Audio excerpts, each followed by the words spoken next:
15 अप्रैल 1912 को टाइटैनिक जहाज उत्तरी अटलांटिक महासागर में एक बड़े हिमखंड से टकराने से डूब गया था। उसके डूबने के पीछे बहुत सारी मैन मेड फॉल्ट थी और उसमें से आज एक मैन मेड फॉल्ट का हम जिक्र करेंगे। 15 अप्रैल की रात को लगभग पौने 12 बजे के आसपास टाइटैनिक जहाज एक हिमखंड से टकरा गया। उस समय टाइटैनिक जहाज अनसिंकेबल माना जाता था।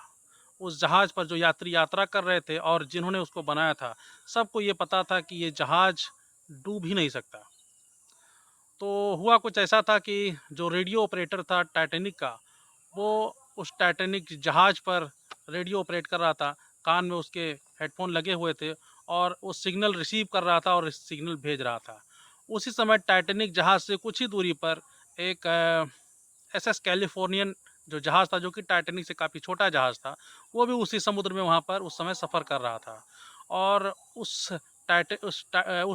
कैलिफोर्नियन जहाज़ से टाइटैनिक के जो रेडियो ऑपरेटर है उसको मैसेज भेजा गया कि आप जिस जगह सफ़र कर रहे हैं, इस जगह पे बहुत सारे आइसबर्ग्स हैं और वो ऐसे आइसबर्ग्स हैं जो जितना ऊपर हैं उससे कई गुना समुद्र के नीचे हैं, जो जहाज़ से टकरा सकते हैं और काफ़ी नुकसान कर सकते हैं। चूँकि वो जहाज़ टाइटैनिक के काफ़ी नज़दीक था, तो टाइटैनिक के जहाज़ का जो ऑपरेटर था उसको वो मैसेज बहुत तेज़ी से हिट कर रहे थे, बहुत तेज़ी से सुनाई दे रहे थे। तो गुस्से में आकर के उसने जो मैसेज भेजने वाले कैलिफोर्नियन जहाज़ के जो रेडियो ऑपरेटर था उसको शट अप बोला और कहा मैं दूसरे मैसेज को सुनने में व्यस्त हूँ। तो इस प्रकार से उसने उस मैसेज को इग्नोर किया और उसने दूसरे मैसेज को रिसीव करना शुरू कर दिया। उसी के लगभग 40 मिनट के बाद, हालांकि कैलिफोर्नियन जो जहाज़ था उसने जब उन्होंने मैसेज सुनना बंद कर दिया, तो कैलिफोर्नियन जहाज़ के जो रेडियो ऑपरेटर था उसने भी अपना काम खत्म करने के बाद जो अपना इक्विपमेंट था उसको बंद करके और वो सोने चला गया। उसके बाद टाइटैनिक जहाज़ लगभग आधे घंटे के बाद आइसबर्ग से टकरा गया। ये एक बहुत मामूली सी, बहुत छोटी सी गलती थी जो हम लोग आम तौर पर ज़िंदगी में करते ही रहते हैं, लेकिन ये एक बहुत बड़ी फ़ॉल्ट इसलिए मानी जाएगी क्योंकि इस एक गलती के कारण लगभग 1500 लोगों की जान चली गई।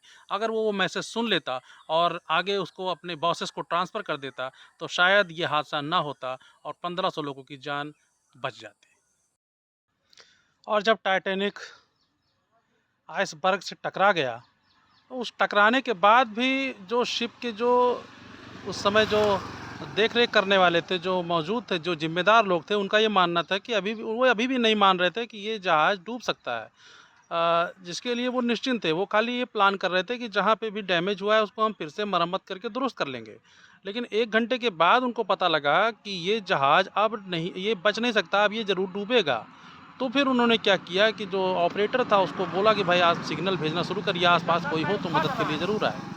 तो जब उसने सिग्नल भेजना शुरू किया, तो चूँकि जो उसके सबसे नज़दीकी जहाज़ कैलिफोर्नियन जो शिप था, उसको मैसेज जा तो रहा था, लेकिन चूँकि उसका जो ऑपरेटर था वो सोने चला गया था अपने इक्विपमेंट को बंद करके, तो वो मैसेज फिर रिसीव नहीं कर पाया और इससे बहुत बड़े हादसे का ये कारण बन गया।